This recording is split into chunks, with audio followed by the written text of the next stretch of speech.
Kids kitchen வேர்ல்டுக்கு உங்களை அன்புடன் வரவேற்கிறோம். ஒரு சூப்பரான ஈவினிங் ஸ்நாக்ஸ் எப்படி பண்ணலாம்னு சொல்லிட்டு பார்க்கலாம் வாங்க. ஆனியன் பக்கோடா தாங்க இன்னைக்கு நான் பண்ண போறேன். அதுக்கு முதல்ல 3 ஆனியனை எடுத்து வச்சிருக்கலாம். இப்போ நம்ம ஆனியனோட தோலை கம்ப்ளீட்டா எடுத்துடலாம்.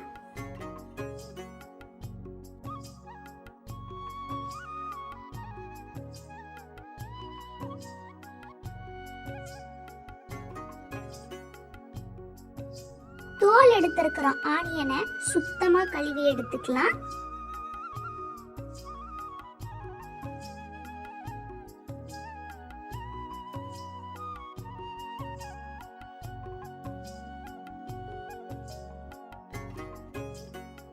இந்த மாதிரி மொத்த ஆனியனையும் தோல் சீவி சுத்தமா கழுவி எடுத்துக்கலாம்.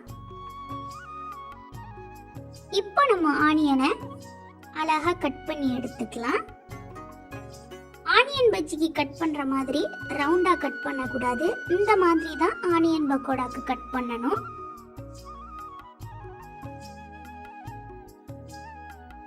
இப்போ நம்ம கடாய் சூடானதுக்கு அப்புறமா எண்ணெய் ஊத்திரலாம். எண்ணெய் நல்ல சூடாகட்டும். இப்போ நம்ம கட் பண்ணி வச்சிருக்கிற ஆனியனை ஒரு பவுலுக்கு மாத்திரலாம். இப்போ இதுல தான் நம்ம எல்லாத்தையும் போட்டு மிக்ஸ் பண்ண போறோம். ஆனியன் சேர்த்ததுக்கு அப்புறமா ஒரு பச்சை மிளகாவை சின்ன சின்னதா கட் பண்ணி அதையுமே நம்ம ஆனியனோட ஆட் பண்ணிடலாம்.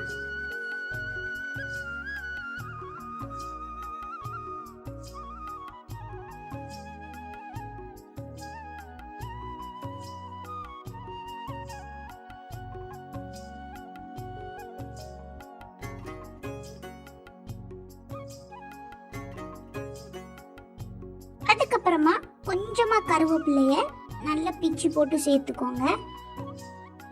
தேவையான அளவு உப்பு ஆட் பண்ணிக்கலாம். அதுக்கப்புறமா வத்தத்தூள் ஆட் பண்ணிக்கலாம். கொஞ்சமா முதல்ல ஆட் பண்ணிக்கோங்க. பத்தலனா அதுக்கப்புறம் ஆட் பண்ணிக்கலாம். அதுக்கப்புறமா சோடா உப்பு ஆட் பண்ணிக்கலாம். கொஞ்சமா ஆட் பண்ணுங்க, ரொம்ப வேண்டாம். இப்போ நல்ல சூடா இருக்கிற எண்ணெயை எடுத்து நம்ம வெங்காயம், பச்சை மிளகாய், கருவேப்பிலை எல்லாம் போட்டு வச்சிருக்கோம்ல அதுக்கு மேல ஊத்திடணும். ஆனியன் பக்கோடாவை பொறுத்த வரைக்கும் தண்ணி ஊத்தி நம்ம மாவு பிசைய மாட்டோம். சுட சுட இருக்கிற அந்த எண்ணெயை ஊத்தி தான் நம்ம மாவு பிசைவோம். அப்பதான் ரொம்பவே சூப்பரா முறுமுறுன்னு நம்மளோட ஆனியன் பக்கோடா இருக்கும். கடைசியா கடலை மாவு ஆட் பண்ணிடலாம். கடலை மாவு சேர்த்ததுக்கு அப்புறமா நல்லா மிக்ஸ் பண்ணீங்கன்னா இந்த மாதிரி அழகா ரெடி ஆயிரும். இந்த பக்குவத்துல தான் இருக்கணும். மாவு கொஞ்சமா கையில எடுத்து சுட சுட எண்ணெயில இப்படி பொரிச்சு எடுத்தீங்கன்னா சூப்பரான பக்கோடா தயாராயிரும். ஒரு பக்கம் நல்லா பொரிஞ்சதுக்கு அப்புறமா திருப்பி விடுங்க.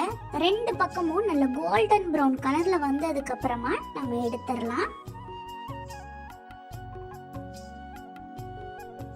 இந்த மாதிரி கோல்டன் பிரவுன் கலர் வந்ததுக்கு அப்புறமா நம்ம பக்கோடாவை எடுத்துடலாம். செம்ம சூப்பரான கிறிஸ்பியான ஆனியன் பக்கோடா தயார். குழந்தைகளா, உங்களுக்கு இந்த வீடியோ பிடிச்சிருந்ததுன்னா மறக்காம கிட்ஸ் கிச்சன் வேர்ல்ட சப்ஸ்கிரைப் பண்ணுங்க.